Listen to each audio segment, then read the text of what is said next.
So I don't know if you want to give a little brief introduction about yourself. My name's Catherine. I'm 55 and a half, nearly. I was diagnosed with lipodystrophy when I was probably in my 30s. I'm married. I have 2 children, 1 granddaughter, and I work full time. And I'm mad keen on dogs. So Catherine, what type of lipodystrophy do you have? So I've got partial familial lipodystrophy. They've been trying to get to of my DNA, which they took probably about 13 or 14 years ago, to identify my mutant gene, which they've never managed to do yet. So, but generally speaking, it's considered to be the partial familial. Although at one stage they told me I had Dunnigan's, but I don't have Dunnigan's. So I've also been told I've had Cushing's about 5 times, but I haven't got Cushing's either. So trying to get some form of diagnosis was quite interesting and frustrating in a way, because we knew there was something wrong, but it was trying to get the right people to recognize it. So it's been a long and at times very frustrating journey. Yeah. Still is, to be honest. Yeah, I can imagine. I know there's it's so common to be misdiagnosed with Cushing's disease. What do you feel is the biggest impact that lipodystrophy has had on you? Well, several-fold, really. I was diagnosed as a type 1 diabetic nearly 30 years ago. And more recently, they've told me I'm a type 2 diabetic. But I've been on massive doses of insulin since day one, 1,500 units at one point, which wasn't working, funnily enough. So that's been frustrating. Trying to get some semblance of diabetic control has been very difficult. And as a result of constant blood sugars, I now suffer really quite severe side effects, and that's very difficult because there's nothing I can do about it. And I've now been reassured by several consultants that actually it's not my fault, and it's because I'm so insulin resistant. But for years and years, you're made to feel that you've failed because your blood sugars are higher than they should be. So that's been something still that really upsets me, to be honest. The other big problem for me, and I don't think I'm a vain person, but it's the physical appearance. It kind of helps. I'm 6 foot, which is quite tall for a girl. It's quite tall for a boy, actually. I don't know how to describe it even. I look about 30 months pregnant, I think, is probably the best description. And recently I've put on 3 stone, which I'm absolutely devastated about because we've changed my insulin. And in trying to get a better control, the downside is I have put on so much weight and I'm so fat. I'm so depressed about that. And that has a really negative impact on how I feel about everything. And I feel very personal about it. And I let my hair go white because people don't ask me if I'm pregnant anymore because I look too old with white hair, I think. But the amount of times I've been asked, oh gosh, you must be well overdue to have that baby by now. And people aren't meaning to be unkind, but there are days when it just crushes me. And that's probably the frustration of not being able to control my blood sugars. And now that I understand about that, the frustration of not being able to do very much about it, the consequences of having all the sort of, I've got very severe retinopathy now, to the point that I now need to have emergency surgery to save the sight in my eye. I've got, massive problems with my feet. I've had osteomyelitis twice, and I nearly lost half of my foot a few years ago as a result of damage due to the neuropathy. So it's difficult, and people are very judgmental, whether they mean to be or not. You sort of suddenly get sort of stamped with the bad diabetic, and that's very difficult. But currently the big weight problem is massive and it's crippling me completely. The biggest problem I have at the moment is I'm really struggling with my personal appearance, because as far as I'm concerned, you can see my stomach sort of 3 meters before you see me, and other people say, oh, don't be ridiculous, but that's how it feels. And I feel that that's very difficult for me at the moment. But the weight is just so depressing, and I'm so down about it. And whatever people say, oh, you look fine, it's not. I don't look fine. The fact that I weighed myself this morning and I've now put on over 3 stone. I've managed to lose 2 stone by starving myself over the summer. So I've effectively fluctuated by 5 stone. When I was I'd lost the 2 stone, I felt fantastic, but I was starving myself. I was starving myself. So, and I've gone through phases when I haven't taken my insulin at all, knowing I'll be sky high, but knowing that I'll also lose a bit of weight. And it's really hard to get your head around doing that, because it's just a matter of sometimes just to lose a little bit of weight and just to feel that your stomach is so uncomfortable, having such an enormous stomach, because the rest of me is not too bad. I've got a fat face and a fat neck, but my arms and my legs are scrawny as you like, but this massive stomach, and I really struggle. That's the hardest thing for me, and I've now been put up for bariatric surgery 4 times, I think, and I've been rejected because I'm not fat enough. Now, ironically, I checked my BMI today and it was 31-ish before. I got it down to 29, but it's now about 35. So the way I'm heading, because of my new insulin, I'll be I'll be a 37 plus diabetes. I might be able to get bariatric surgery, which to me, I looked into it because I was a bit horrified at the idea when it was first suggested. But bariatric surgery could mean that I'm no longer diabetic. And that to me is just mind-blowing, frankly. So anyway, that's another hoop to jump through, but I've read about it and looked into it. But for me, the physical appearance, I can hide my blood sugars to the general public, but I can't hide how I feel about myself and how my appearance is. And that for me is the biggest challenge, without question. And do you have any coping strategies for any of those issues that you're experiencing and the kind of feelings, and especially if you're feeling depressed or kind of down about the situation? Have you got any coping strategies in place, or do you seek any help? I tried to seek help and I didn't get anywhere with it. My biggest coping strategy, particularly in the lockdown, has been having dogs, and I go and walk them every day. However, when my foot ulcerates, I'm not allowed to walk. So that didn't help with the weight. But to physically not be allowed to go out and walk, to me, is soul destroying, because that's when I will see other people. I can be out with my dogs. Has gone bad, and I'm on my 4th. I've just finished my 4th lot of the antibiotics this year. So, and I've already been on 4. So I had 5 months of antibiotics last year because my foot broke down, ulcerated, and then it went into the bone again.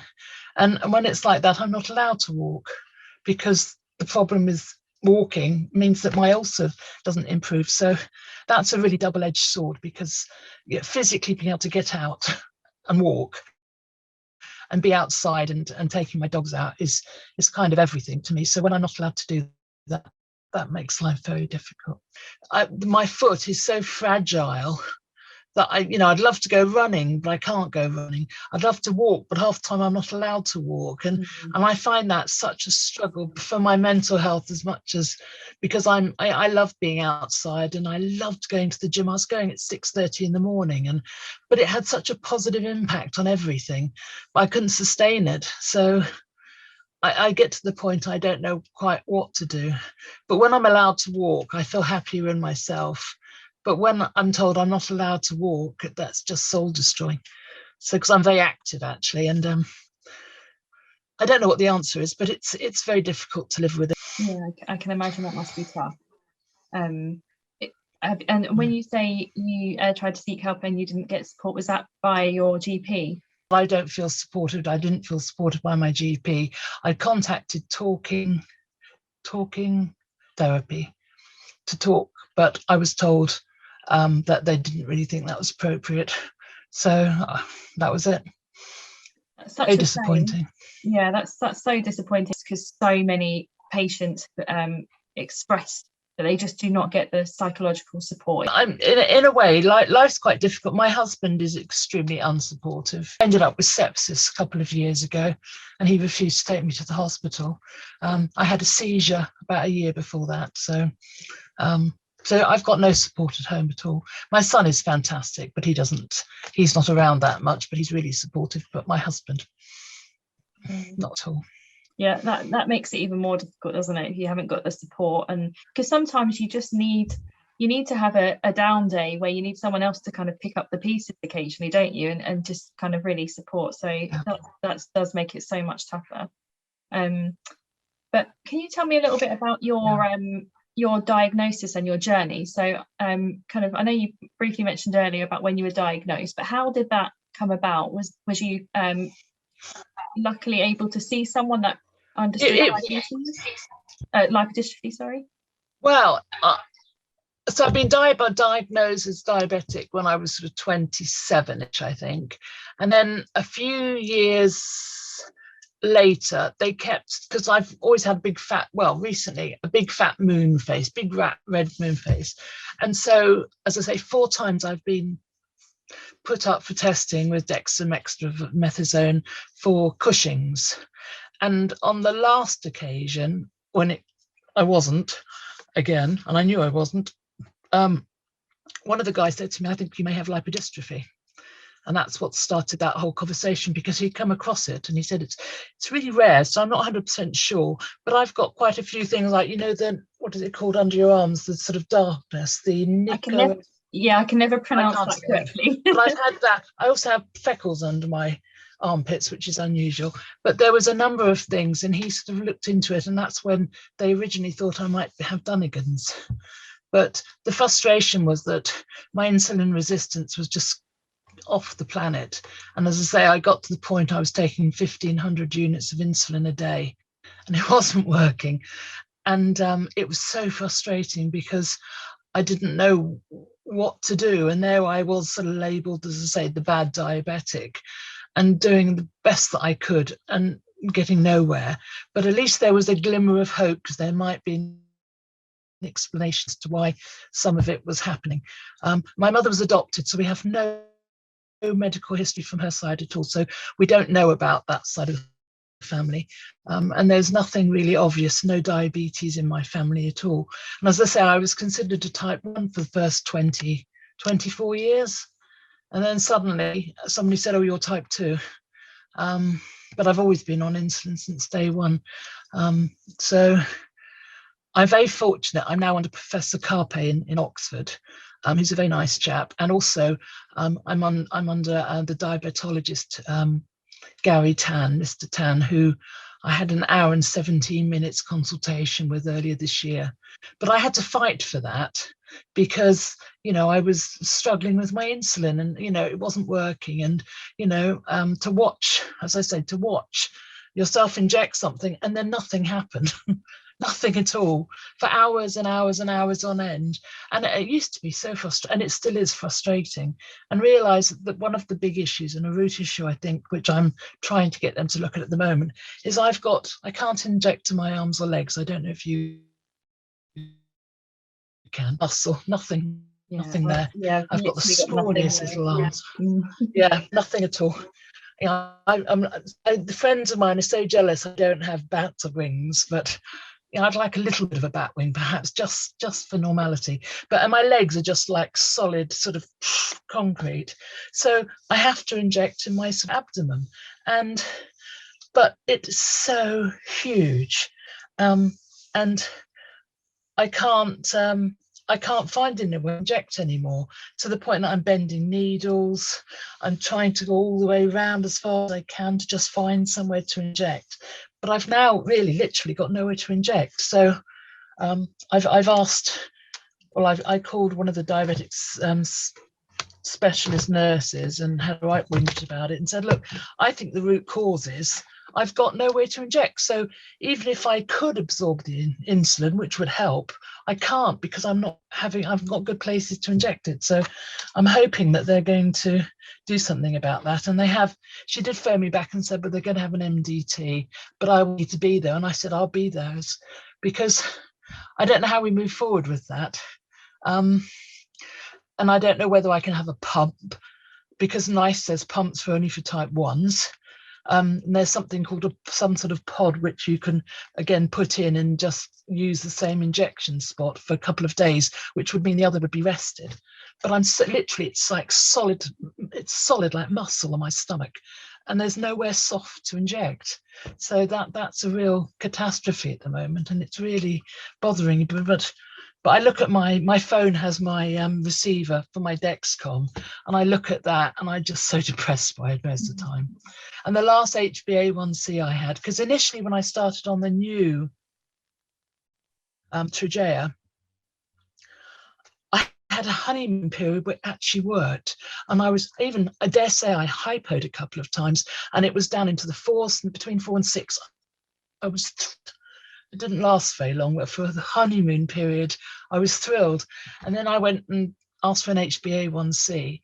And then when I got the results back from them, it was horrendous. The results were sky high, as per usual. I was so depressed. And I'm meant to be doing this weight-wise thing at the moment, which is one of the hoops I have to jump to get the bariatric surgery considered. And I was so depressed. I was doing okay on that. Not that guy said, you're probably losing weight on it, but you have to jump through the hoops. But I've been so depressed by that HbA1c. I've done nothing. I haven't been able to go back to that. It's made me so low. And then the additional weight, and I weighed myself this morning, and I'm 18 stone. Okay, I'm 6 foot, but I'm 18 stone. And I just want to cry. So I'm finding it very difficult at the moment. And part of me just wants to starve myself and stop taking my insulin, because I'll lose weight that way. What do you do? What would you like others to know about you and lipodystrophy? So potentially friends or families or colleagues that obviously don't have lipodystrophy, what would you like them to know? I'd like them to know, I guess, that every day is a struggle. And not just on a physical and a mental and an emotional basis, because one of the other problems, I don't know if it's lipodystrophy, I suffer with a lot of pain. And sometimes the combination of all three sort of really get me down. I try to be very positive on the whole and just get on with life, but there are days when it just feels crushing. I just wish people realized that, we put on a brave face most of the time, but there are times when I'm in so much pain, I don't know what to do with myself. And just occasionally, a kind word or an offer of help would be appreciated, but it never comes. So the best thing about this community, and I'm very lucky because I've met Becky, and she has always been so positive and so lovely. And having met a few other people, that was really empowering, just meeting other people who looked like me. And that was a real bond. So I think that sort of community spirit is really, really helpful. I'd love to be able to say I feel really positive and empowered by lipodystrophy, but lipodystrophy, as far as I'm concerned, just complicates my medical life more than, being diabetic is bad enough. But then it's worse diabetes because I can't control it, and I'm this bad diabetic, and it's this, and it knocks onto this, and it knocks onto that, and it just feels like it complicates everything. Whether it does entirely or not, but it certainly complicates some parts of it, and people have never heard of it. So, you look at doctors who don't know very much about diabetes, let alone lipodystrophy, and they haven't got a clue. So I feel I'm in a bonus because I've got 2 consultants I'm now being seen by regularly, but I'm very unhappy about my situation currently and how I feel. And they think I might have sort of things like diabetic automotive disease. They said, oh, years ago, you've got IBS. I don't think I've got IBS at all, but I have got major problems with my gut. It makes sense. I've probably got nerve damage in that as well, which there's just so many aspects of life that's been really damaged by it all. And it's very difficult, but the eyes are a big concern at the moment. If I was declared non-diabetic, I'd still have all of that to deal with. And, you know, at the moment, I'm going back to the ophthalmologist on Monday, and I don't know what's happening because I've been told I have to have emergency surgery, but due to COVID, ... So I had to have an injection in my eye. I'm back on Monday, and I don't know what's going to happen, and, you know, if they can save the sight or anything else. So I'd love to get rid of the diabetes. I'd love to lose the weight and feel positive about me and feel myself, as opposed to this great fat lump that I look in the mirror and see, because I don't identify with that person at all. And that's the bit I struggle with most. Is there anything else you would like to add for this interview, or anything else you feel you've missed or not covered? I think one of the positive things that have come through meeting people like Becky, but that has been, I think, one of the most positive aspects of getting to know other people, because I didn't know anyone before. And so I think that's been, that community spirit is brilliant. And I think, and, you know, I'm in part of the UK Lipodystrophy, and there's another American one I keep tabs on.